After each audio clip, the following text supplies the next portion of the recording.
Hello, everyone, and welcome to another episode of the Systeme podcast with me, Natasha Pinto. Join us as we discuss all things digital marketing and entrepreneurship. Online business owners take us on their journey, how they went from zero to launch. If you're starting your journey with us on Systeme, you've already taken a pretty smart first step. So joining me today is Devan Corke. He's an athlete, evidence-based coach, online fitness trainer, YouTuber, entrepreneur, and the owner of Corke Athletics. Hi, Dev. How's it going, Nate? How are you doing? Good, thanks. And you? Good. Okay, fantastic. Now, I'm sure our audience would be very interested to know in your history. So how did you get started in this industry? What pointed you in this direction? So I've always been very interested in sports and in, being more active and being outside rather than studying and being more academic. So, I always thrive more in sports at school instead of actual studying. And in about grade 10, I went through a whole lot of tough things at home and I needed to find an escape, and training was that. So, and that was actually 10 years ago. That was in grade 10, yeah. So that's when I decided I wanted to be a bodybuilder. And out of school, I worked towards that to be able to fund that because, prepping for a show is incredibly expensive, for supplements, for your food, for, hiring a coach like myself, something like that. And I faded more towards the work life instead of going back to study. And through that, I found out about another sort of company that trainers are affiliated with. And through that company, they're almost boosted and advertised more and have this library of workouts and of nutrition and everything behind them. And I found this company and, started working with them. And that gave me the experience to actually realize, listen, you can do this by yourself. You don't need to be paying someone else to use their stuff. You can actually produce all of this yourself. And that just spurred on my love for finding out more. I always have questions about everything. If you tell me something, I will question it. And that for me with training comes in when someone says this works better than that. And I would say, no, but why? Why is this method better? Why is that method better? And that spurred me into the part of being more research and evidence-based. And through that, it's just picked up and grown and grown and grown. And I'm able to now sit at a comfortable level and now go back to my studies where I'm studying a BCom law and be able to compete on a comfortable level and be able to do all of that. Okay, so where did you get the idea for your particular niche? So quite often you are coaching bodybuilders. Why did you decide on that? So my passion in life is bodybuilding, and I want to be a professional and I want to compete at the Mr. Olympia one day. And I needed to find something that didn't feel like work to me. So a lot of the time, I coach a lot of bodybuilders who prep and compete. I prep lots of them for free because that's what I love doing. If someone is desperate for this help to get onto stage, I would love to help them. And for me to then on top of that be paid to do it, well, then it's a dream. So a lot of the time when I'm working with athletes, and if someone wants me to go to their show, for example, it's like, well, yeah, I'm going to be there anyway because I want to be there. So it really was about finding something that made it feel like I'm never working, really. Yeah, I agree. I think most entrepreneurs, especially if you're trying to get out of the rat race, you're aiming for something that doesn't feel like work and something that really does feel like you're adding value and being rewarded at the same time. Okay. No, absolutely. Yeah. Now, you spoke a little bit about some of the tools that kind of got you started in the fitness industry. What kind of tools do you use now? Because as an online fitness business owner, it's not just a blog that you can rely on. Yeah. So, I'm completely online. I've only done about a year or two worth of in-person one-on-one sessions. And I realized in that year or two, I absolutely hated it because in that time, I wasn't coaching people that I wanted to. I was coaching people who just wanted a trainer instead of coaching athletes and bodybuilders and things like that. Whereas being completely online, you broaden your scope of where you can work. So it's not like you can only coach bodybuilders in Sandton or in there. I've got a reach all over the world now with social media. So focusing on the online aspects of it, I use a training app where it acts as a portal between the client and I, where what they see, I see on my side, and it's where you can track your body weight, you can track progress photos, and you can compare them there. All my meal plans are uploaded to there, training plans are uploaded and scheduled through a calendar there. Everything is logged. So, I mean, for example, my coach uses the same platform, and I can see what my body weight was 2.5 years ago to the day, because it's all logged and it's all on a bar graph, and it all puts everything in perspective, really. So that just enhances that online experience and sets me apart from the usual person who just, sends an Excel spreadsheet that has bench press 3 sets of 10, or, an Excel spreadsheet diet where it's the same thing that 4 or 5 other people have gotten. Everything is customized to your experience, and the app allows that, because it's almost as if you have your trainer in your pocket the whole time. And I mean, apart from that, it really is simple, because I do most, if not all, of my marketing on Instagram. And I mean, Facebook, I get, in the last 6 years worth of coaching, I've probably gotten 5 or 6 clients directly from Facebook, whereas I get that every 2 months from Instagram. So yeah, it's the different markets. And with me, aiming at a younger market is something like this app works incredibly well, because lots of older people aren't into using things like that. They would prefer the paper, getting sent a hard copy of it, whereas these sorts of tools allow me to actually interact a lot better. Well, yeah, they do say that currently millennials use 75% more online fitness programs than pretty much anyone else. Yeah. Hectic. Yeah, it is wild. And because I'm privileged enough to have taken a peek at the tools that you use, I think it's really impressive that not only is it like such a wonderful link between you and your clients, it is also a great way for them to track their own progress. Would you ever consider creating an app like that that's just for you and for your clients? I have considered it. At the moment, it's not something I'm looking at doing, because it would be a lot. It would be, developing the framework that there is in the app is a hell of a lot. And I rent it from a company called Trainerize, and it's a Canadian-based company, and you basically just pay them hosting rights, which works out to about, I think it's $100 a month. So it's really inexpensive to be able to. I mean, I've got 38 clients loaded on the app now. So I think up to 50 clients is a certain price, and up and up and up. And I've experienced and tried out a few other different fitness apps, and they're also buggy and, almost like sticky, if you'd call it that, where things just, buttons don't work and this doesn't. Whereas Trainerize has been around. I used it.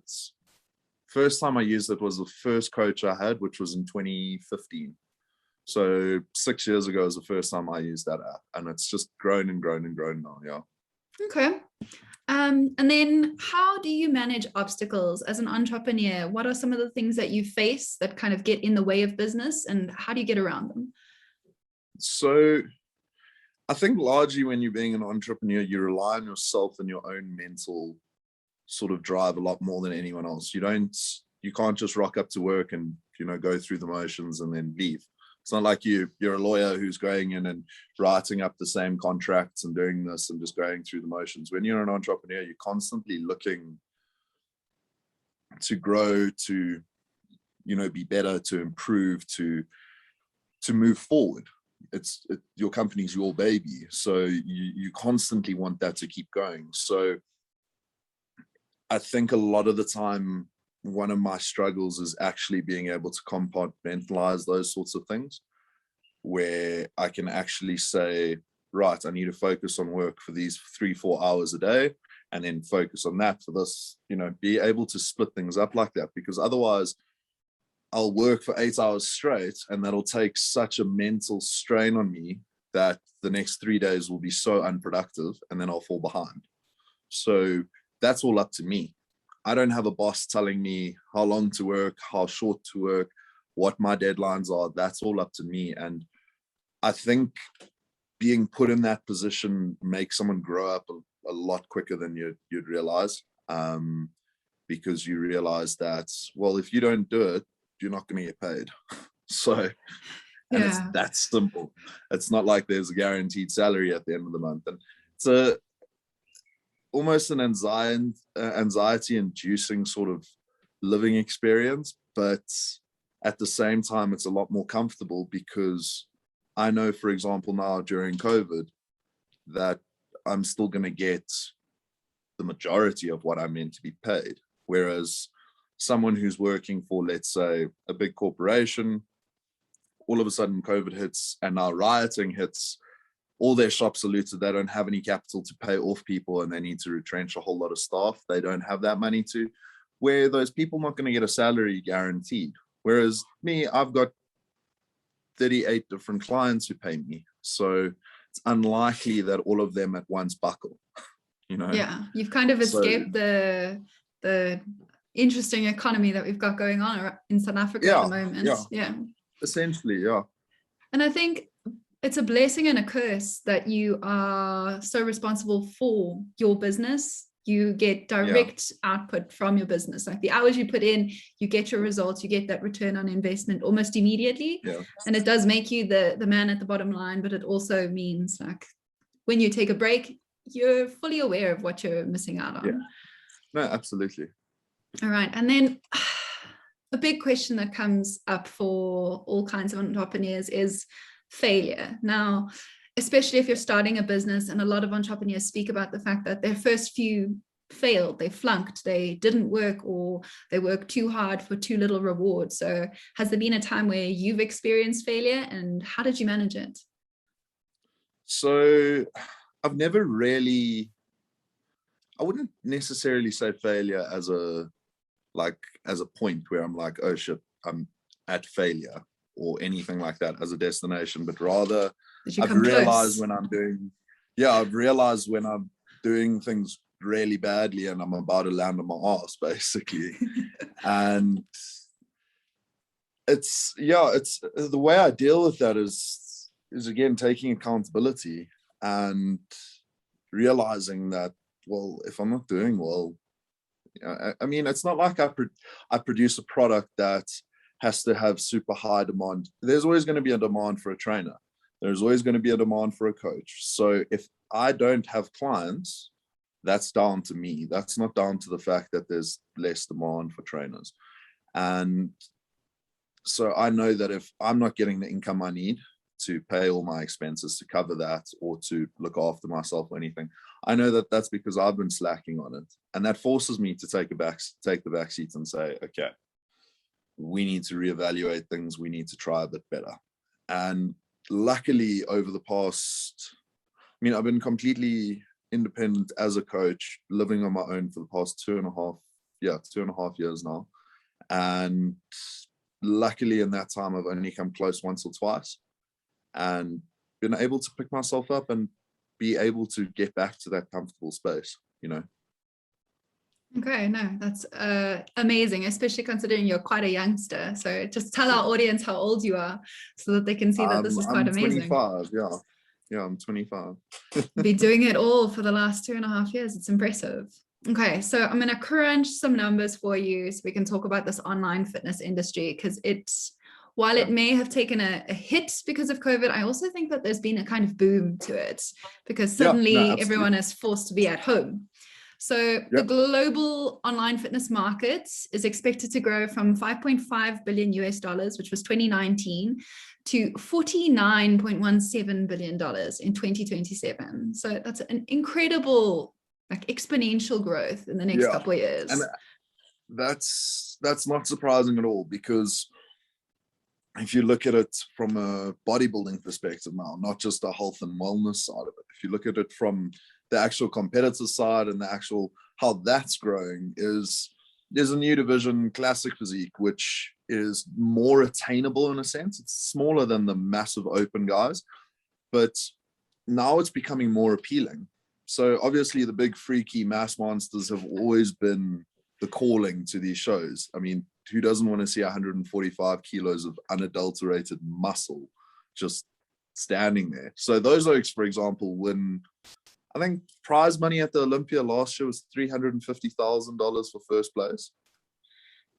And that grows each year. All the other divisions, the maximum prize money has only ever been $10,000. So that shows you the revenue streams and how much each one brings in. Well, this year, Classic Physique is said to be half of what Open's prize money is. So that just shows that one division in bodybuilding has grown by 3-4 times in a year. And that's one division at one show. That just gives you perspective of how many more people are competing in that one division.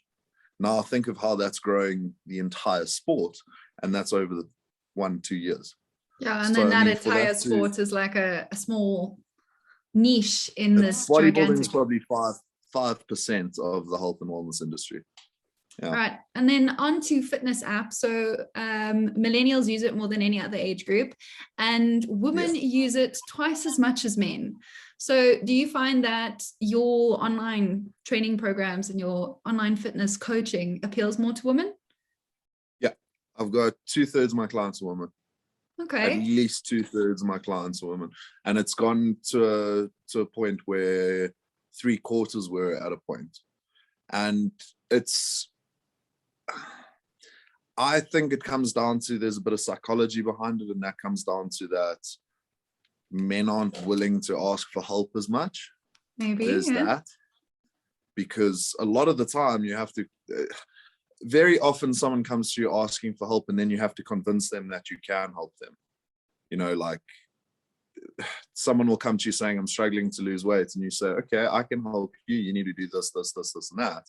And the person says, no, but I know that already, that doesn't work, so I'm just going to keep trying. And then it's almost like you have to convince them, no, you're being a bit of a, come on.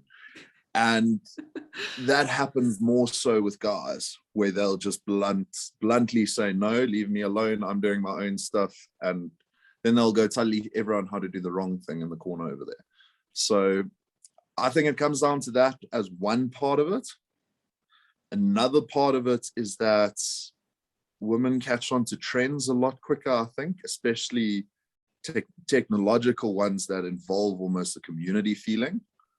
I feel like girls are always wanting to have groups of friends instead of just, one single thing compared to guys. Whereas with an app, you're able to connect to so many more people. On my app, there are ways that I can group certain people. So some of my athletes who are competing, they're all on similar programs, and they can compare with other people and things like that. So they can almost feel like, cool, we're all struggling together, we're all getting through this together, sort of thing. And I feel like women like that more than men do. I don't know. What would you feel about that? I think to an extent, yeah, women kind of prefer that community aspect. We're more likely to join group classes, and we feel more comfortable in numbers. So I understand that completely. And then this community aspect, I think, is a really interesting one, because obviously your industry would have been impacted by COVID. So how did you... Just another point with that, with being comfortable, that actually makes a good point. Because it's not in person, I feel like it can be a lot more, almost a safer environment for a woman, because she doesn't have to rely on having a one-on-one trainer in person there who she might not know from a stick. So there's that as well. That's also a benefit. Yeah, anyway, definitely. The joke. So as I was saying, obviously your industry, the fitness industry, was impacted by COVID. So you said that you weren't too badly impacted, but what did you find change? What struggles did you have to deal with? So the biggest struggle was largely creativity, really. And that came down to having to be more creative with developing plans that I'm not used to doing, because I don't like creating body weight plans. I don't see huge benefit if you're able to lift heavy weights. So it's not something I focused on before. So having to delve into the research there of what's most effective, of seeing all the different aspects of how to make it the most beneficial with the limited resources we had, firstly. Secondly was dealing with motivating myself on top of motivating clients and athletes. I don't rely on motivation a lot of the time. I rely on my discipline and my routine of just, that's what I do every day is we get up and we do this. And when it comes to lockdown and when it came to that, all of that was thrown out the window. So I was no longer in that routine, and I lost all discipline. And I mean, I think there were 2 months in lockdown last year that I didn't touch a weight. So having to still motivate clients and saying, no, stop being lazy, do your training, stick to your plan, stick to your diet is kind of difficult when that's the last thing I wanted to do. And yeah, basically the mental side of it more than clients didn't dip too much, because luckily my clients are understanding. They know that they can't just drop their coach, and I'm understanding. So if anyone sort of had an issue, we spoke it out and we worked it out. I didn't leave anything on bad terms with anyone. And so my client retention was high, and it just carried me through. It was all the mental things and actually trying to get through things myself, more so than getting the business through it. Yeah. Definitely. And then as an online business owner, you spend a lot of time attached to a screen and forcing yourself to get up and get active and move around, especially when your space to move around is a tiny little apartment or flat. It can be really difficult. Yeah. Okay. And now we're going to talk about how your business is doing at the moment. So what is happening that is new? You've got a new offer. Yeah. So how I offered my coaching was just one standard package where it would be, 1,500 Rand per month. And there you go, you get me as your coach. But a lot of the time, there's certain people who need more attention than others. So then I split it into two, where if you were prepping for a show, it would be 2,500 a month, because the competitive athlete takes a lot more time to work with and is a lot more hands-on. And that started to work for a while. But there's the discrepancy with other clients, where some clients would require attention every day, whereas others would be once a week, once a month. And that threw me off. So it's almost like having two clients pay you the same monthly fee, but you're doing double the work for one and half for the other. It doesn't make sense to me. So then I decided, right, we're going to go for 4 packages, where I offer just training now, then just the nutrition package, where I'll focus on, say, the training one, I'll build a training plan specifically for you. And then the nutritional one, I'll work with you week to week on what you're eating and set up your calories and macronutrients like that. And then I have my standard online coaching, which is 1,500 Rand a month. And that includes use of the app, includes your training, nutrition, everything we spoke about earlier. And then 2,500 is for the premium, where that's where you get daily support, and you get a weekly Zoom call, you get daily support, daily messaging. It's very hands-on. So it's almost as if I've just pushed that into the contest prep bracket and made that one sort of thing. But that allows me to really be able to focus on just doing one group in the mornings, afternoons, evenings, for example. Yeah. I think that's a really clever way to kind of free up your time so that you're not stretched too thin. All right. Yeah. And then what does the future look like for Dev Corke Athletics? What are some of your short-term, medium-term, and long-term goals? So there's still quite a few shows left this year. So I have 12 athletes still competing, 12 or 13 athletes competing before December. So I want at least 3 gold medals. I know I can get 3 gold medals and 3 overall trophies. So I want that. For myself, I'm competing in 12 weeks' time, and I want to win SA Champs. So it's been 10 years since I started training. I think that's enough time to have developed something to win SA Champs. But otherwise, in terms of the company, is I wanted to be able to sustain my bodybuilding lifestyle. Is I didn't set out starting it to be hugely, having huge profits or bringing in millions or anything like that. That's not why I set out. I set out to find something to allow me to do bodybuilding and to allow me to live the way I want to, which is like I'm a pro athlete. I mean, I wake up when I want to and I go to bed when I want to. What else do you want? And, you know, that's what I set out to do. So if it can continue to sustain that, and if it can continue to push me into a slightly better standard of living, then brilliant. But it's not as if I'm going to stretch myself so thin that I'm working, 20 hours a day and I can't do bodybuilding. Yeah. I'll work as hard as that allows me to work. Yeah.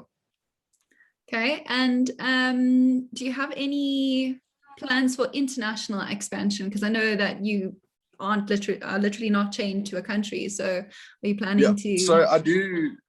At the moment, I've got 5 international clients, and they're all UK sort of area. So there's, Netherlands, I've got 2 people, and then the rest are in England. And the only difficulty I find there is time zone difficulty. Otherwise, it's just word of mouth now. Is because I use Instagram for all my marketing. I just haven't targeted overseas. But like you said, I've got access worldwide. So being able to branch into that market would work. And it is something I'm considering this year.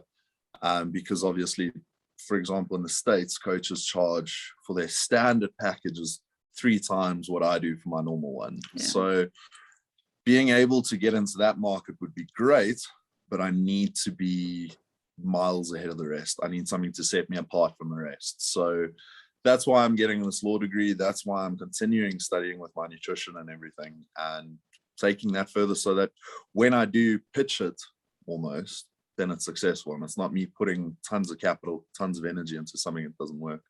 Okay, so you're laying the groundwork, I think. Basically, making a calculated risk. Okay, so in closing, some silly questions, or some short ones anyway. Okay. What is one book, podcast, or resource you could recommend to an entrepreneur just starting out? To start, is this like a business book? Could be a business book. It could be a podcast that you listened to that motivated you.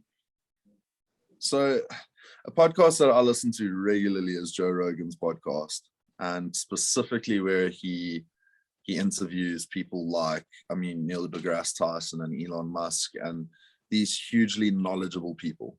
That's really it. I'm about to listen to one with Quentin Tarantino. So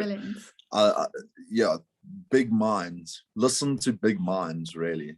That's how I've learned. Okay. And then is there any advice you would give to your 18-year-old self looking back?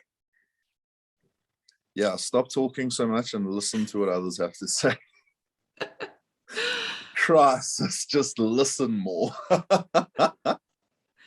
It's a good word of advice for anyone at any age. And then what's your favorite muscle group to train? At the moment, actually legs, funny enough, which is the most difficult and the most painful, but that's why it's the most enjoyable right now. Very rewarding. And then where can our listeners find you? So if you tell me your tags out loud, I will pop them in the comments. So I'm on Instagram, which is @Dev Corke, no spaces, no capitals, and then Facebook is Dev Corke Athletics, and that's it. Yeah, I'm busy with my website at the moment. Awesome. All right. So Dev, thank you so much for joining me and giving me your time. And thanks to our listeners today. If you're watching us on YouTube, hit that 5-star rating and subscribe to the channel. If you're listening to us on a podcasting app, subscribe to the Systeme podcast so you never miss an episode. Systeme is a digital marketing software platform packed with all the tools you need to grow your business. Thanks, Dev.